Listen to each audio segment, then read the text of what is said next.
You are now watching Believe. You are in the gun.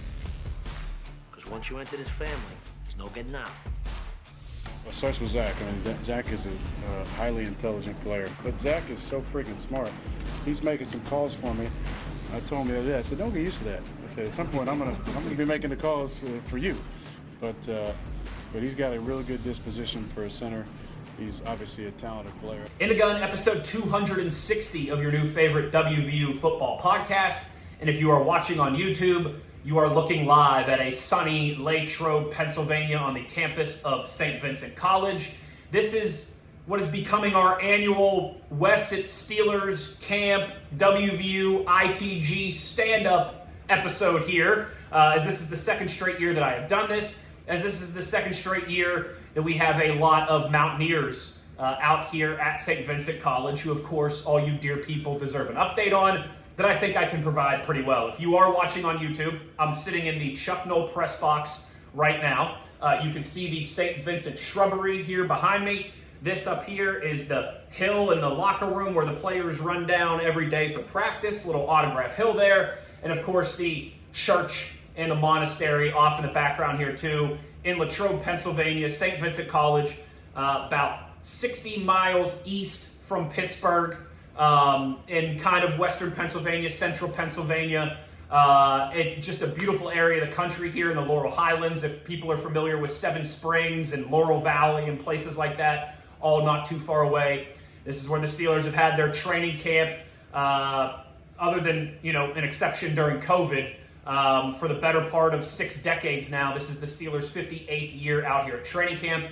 It's my 8th year of training camp. My dorm room is right up here behind me, above this hill on the press box. And we are now getting well into training camp. And if you remember, I did this last year, just talking about Zach, talking about Beanie. Those guys, both rookies, having great camps, obviously had very successful rookie seasons for the Steelers. Zach Frazier started 15 games and is already on everybody's short list for best centers in the National Football League. Beanie Bishop is an undrafted guy, started a handful of games for the Steelers, 4 interceptions, right? Really strong first half of the season. Then Cam Sutton, who was suspended for the Steelers for the first 8 games, comes back into the fold. And Beanie, not as big of a role in the back half of the season, but certainly still making plays. Certainly a big year, big opportunity for him heading into camp and heading into his sophomore season in the NFL. And, of course, Doug Nestor.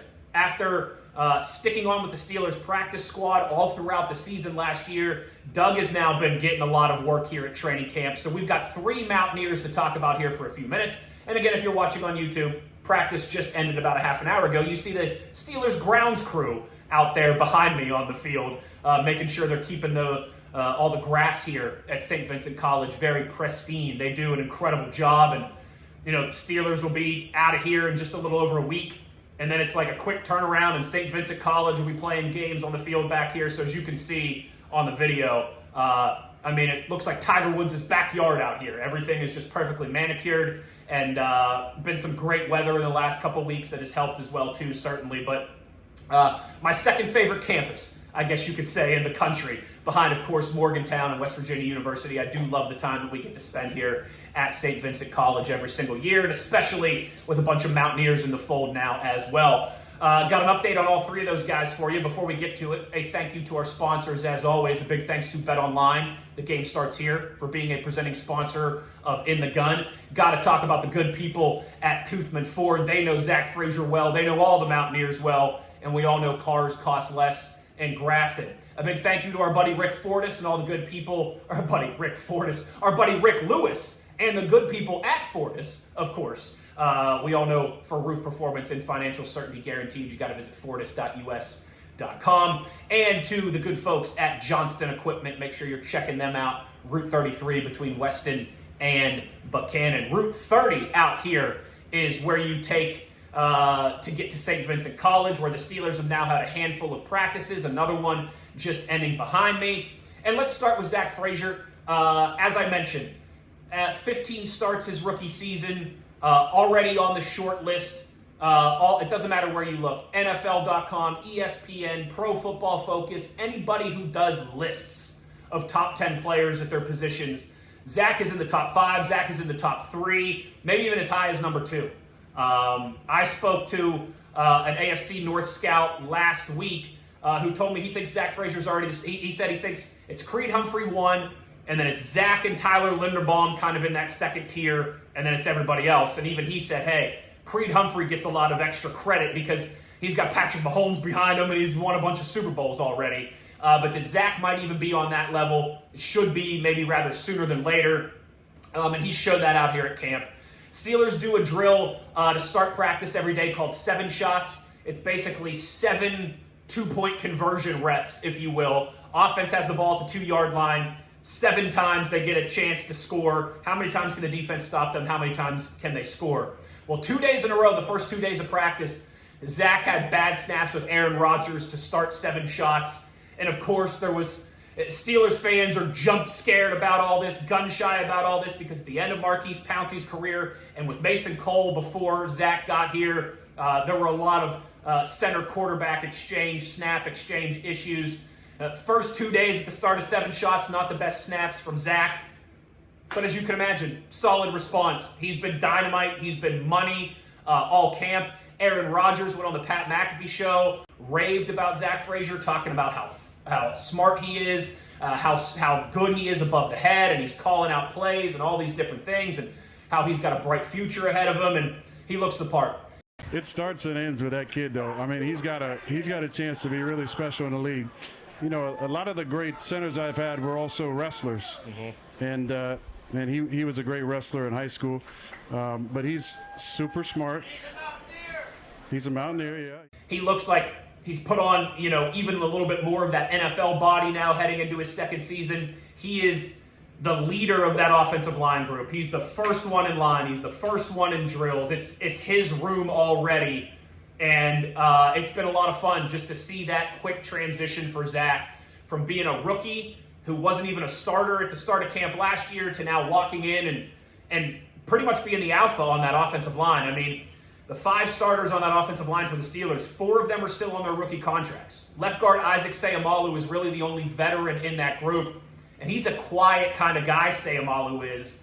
Frazier's like at the forefront of the offensive line room already. It's his room.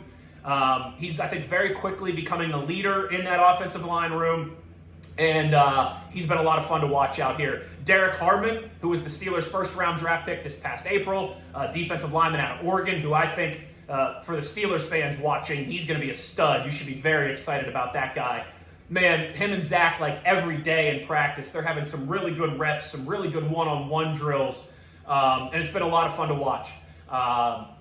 He's Zach Frazier, man. Like, I don't feel like I really need to spend that much time on him. He's going to be a perennial All-Pro at the center position. He's going to be one of the best, if not the best in the league.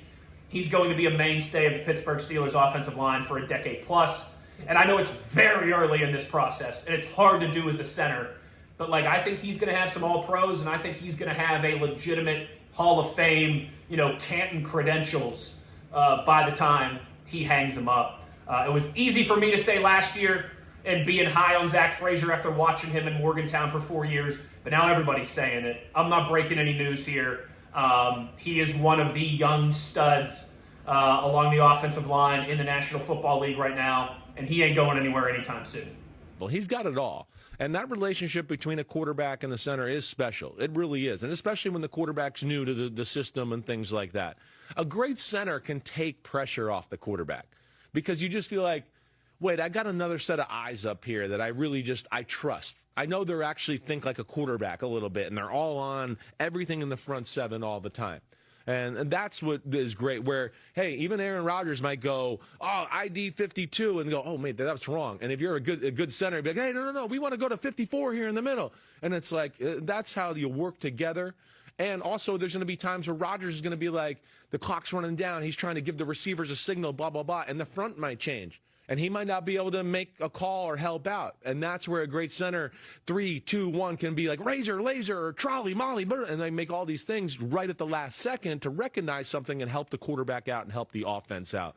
Beanie Bishop is a interesting case because the Steelers completely remade their secondary this offseason. Beanie has been a little quiet this year in camp compared to last year, but I think some of that is also just because of last year he was thrust right into a starting role at nickelback because the Steelers' secondary was so thin. He has had a couple interceptions, though, in team period. One early on in camp on Mason Rudolph when Mason was looking downfield for Calvin Austin.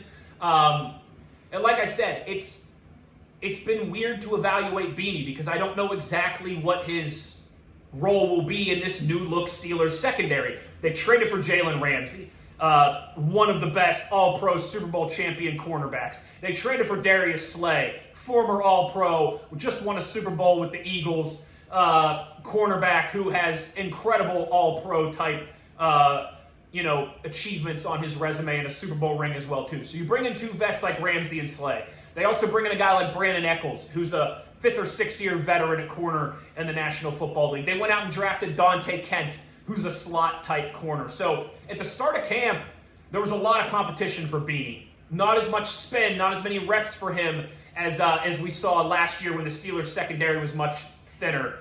But he's, I think, made the most of it. He has...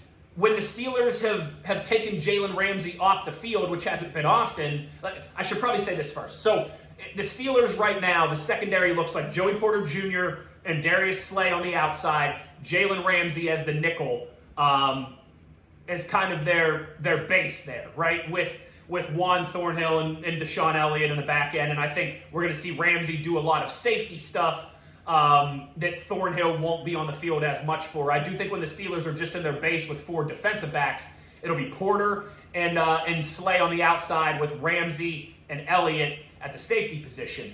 But anytime we've seen the Steelers go to nickel and Jalen Ramsey isn't, when the Steelers go to their sub-package defense and Jalen Ramsey isn't playing the nickel, it's Beanie Bishop. So I think Beanie is going to be... he's listed as the second-team nickelback on the Steelers' depth chart behind Jalen Ramsey. But like I said, we're going to see Jalen Ramsey do a lot of safety things, a lot of moonlighting as a safety for the Steelers. So how that all plays out is we're starting to get a look out here on this field, certainly. And like I said, it's Porter and it's Slay on the outsides. It's Ramsey as the nickelback. But as soon as they move Jalen Ramsey to safety, if there is a nickelback on the field, it's been Beanie Bishop. Today in practice, Jalen Ramsey had a Veterans Day off today, Tuesday, August 5th. Beanie Bishop was running with the first team all throughout practice. So while he's not had as many opportunities, just pure reps in this camp, he's showing up when he gets them. And the Steelers have a lot of options in that secondary. They have a lot of options at nickel this year, but Beanie will certainly be amongst them. Now, how it all shakes out, his snap count last year versus snap count this year when we get to the end of the season, again, we're going to have to wait and see. A lot of that will depend on health as well, too. If they stay healthy in that secondary, it's going to be a lot of Porter, a lot of Ramsey, a lot of Slay. But as soon as someone is banged up, I think we're going to see Beanie be that one who gets to step up into the spotlight. But I think it's very telling. Like I said, anytime one of those boundary corners has been out and they've had to move Jalen Ramsey around. So when Jalen Ramsey was out today, and then last week, Joey Porter Jr. missed 3 practices as well, too. Beanie was the first one to go into that nickelback role, into the slot. And so I expect that to continue. He had a really good practice today on Tuesday. He had a really good practice on Sunday. Had some really good reps against DK Metcalf and some 7-on-7 drills. So he is in the mix. There's just a lot of All-Pro and Super Bowl champions that are in that mix now, too, for the Steelers' reworked secondary. We're going to see Beanie. He's going to be a factor. It'll just be interesting to see how that all shakes out with, like I said, a Steelers secondary that has almost been entirely turned over. I mean, Deshaun Elliott, Beanie, and Joey Porter Jr. It's like, other than that, it's a lot of new cast of characters, and we're going to have to see how this thing plays out. And then finally, man, I've been loving watching Doug Nestor out here. And I wanted to mention this as well, too. If I am up here in the press box, so I hope my audio sounds good. I meant to mention this early on in the show, but hopefully it's not too echoey for everybody, as I'm kind of in like one of the little coaches' booths up here in the press box trying to get this all done for you. But Doug Nestor has been a blast to watch. Isaac Seumalo missed a bunch of time early in camp. That allowed Doug to get bumped up to a lot of reps at second-team left guard. He is I was surprised. Doug is listed as a right tackle, the Steelers' third-team right tackle in their first depth chart that came out today. But out here on the field at Chuck Noll Field at St. Vincent College, he's been getting work almost exclusively at guard, mostly at left guard, with the second team when Isaac Seumalo was out, which was great to see. The last 2 days that Seumalo's been back, we've been seeing him get almost exclusive work at right guard. So that versatility is going to be important, whether he makes the roster or the practice squad. I do think, Doug is at least going to make the practice squad. He was on it all last year. He's got an elevated role here in camp this year. The Steelers are set with their 5 starters on the offensive line, but there's a lot of depth questions after that. And so I think Doug is in the mix. Doug is going to be in the mix. He's going to play a lot in the preseason games. I don't think we're going to see much of Zach. I think we'll see a decent amount of Beanie. But I wouldn't be surprised if Doug plays 50%, 55% of the snaps in the Steelers preseason games. Left guard, right guard, however it shakes out, he's going to have a real opportunity. I think that versatility is helping him. He's another one who looks like, kind of like Zach. Like his body type is even more like a pro NFL offensive lineman body. Not that Zach and Doug were small coming in to their training camps last year. Doug, I believe, started with the Minnesota Vikings, if I remember correctly, before being picked up by the Steelers. But those guys look like they've got that transformation, that they're entering their sophomore season here in the National Football League. Doug has been attached to Isaac Seumalo's hip every day after practice. And it's been awesome to see. Seumalo, Super Bowl champion with the Eagles, really good guard in this league for a long time.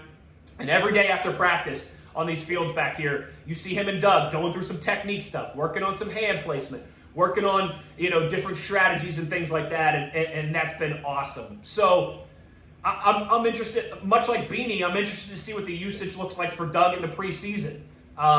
Mostly at left guard, like I said, to start training camp. Last day or two, mostly at right guard. And he's listed still as a tackle on the Steelers' depth chart. So that surprised me a little bit, but it's also the first depth chart in early August. You don't have to put a ton of stock into those things. But the bottom line for Doug is, again, he's going to play a lot. He's going to play, and he's going to play a lot in the preseason. If he shows well, I think he's got a chance to make the initial roster. Worst case scenario, the practice squad. But like I mentioned, this is a team with a lot of, it's a weird spot for Beanie now because there's a lot of veterans, a lot of established guys in that secondary. It's different for Doug. For Doug, man, it's a lot of rookies, it's a lot of young guys, it's a lot of guys still on their rookie contracts in that offensive line room. There is a ton of, let's put it, vertical mobility in that offensive line room amongst that group for Doug. The versatility is going to help him. He needs to go out there and show it in stadium, obviously, starting this upcoming Saturday night when the Steelers will be down in Jacksonville. A lot to watch in that one. Excited to get down to Jacksonville this weekend for that first preseason game. But Y.A. Black, who was the Steelers draft pick out of Iowa, massive defensive lineman. It's been a lot of fun watching. Every day in practice, I'm trying to watch Zach and Derek Harmon and what they have going on. I'm trying to watch Doug Nestor and Y.A. Black and what they have going on. And it's been a lot of fun. And like I said, Beanie's been not the same amount of volume as he had last year, but he's showing up when he gets his reps. He's had a couple interceptions, couple big plays in practice. Like we all know, Beanie, that dude just has a nose for the football and a nose for splash plays. That's going to keep him in the mix. But for Beanie and Doug, real opportunities to kind of carve out and solidify their roles here over the next week of training camp, and of course with 3 preseason games on deck. Whereas for Zach, I don't want to make it seem like I was shortchanging him here, but he's Zach bleeping Frazier. I mean, the only question is he going to be like a gold jacket guy, or is he just going to be a really stinking good guy? But a lot of fun here at camp so far. I got to see Mike Logan, of course, a proud Mountaineer. He gave me a big hug like he always does, and was talking about how great it is to have all these Mountaineers out here.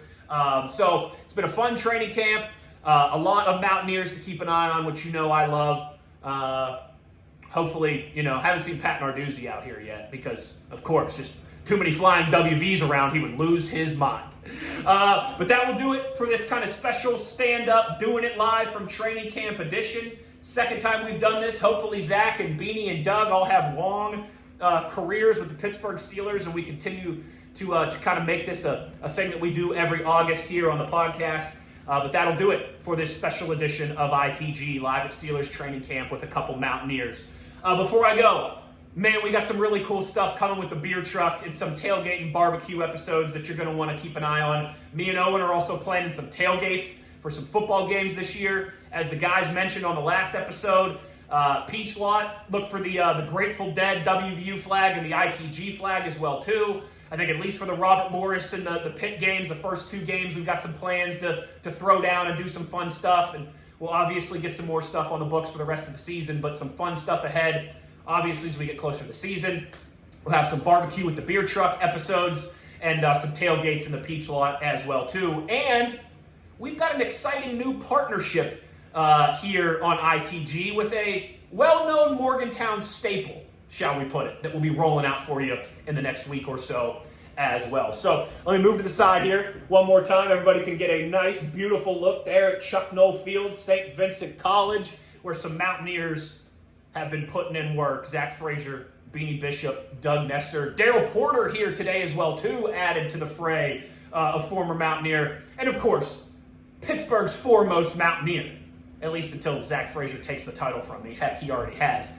Wes Uhler. So thanks, everybody, for tuning in. Hope you enjoyed this one, even if you're not a Steeler fan, hearing about the WVU guys, as always. But we will have plenty more here as we roll along and get closer to the regular season. The one thing that we ask of you, it doesn't matter if we're in West Virginia, Pennsylvania, or anywhere and everywhere between. The one thing we ask of you is to be an ear and tell an ear about your new favorite WVU football podcast. Take care, everybody. We'll talk to you soon. You've been in the Gun. The fun doesn't have to stop here. Be sure to hit subscribe and never miss an episode. Join us again next time. Until then, Tell an ear to tell an ear about your new favorite WVU football podcast. This mission is over. It's over.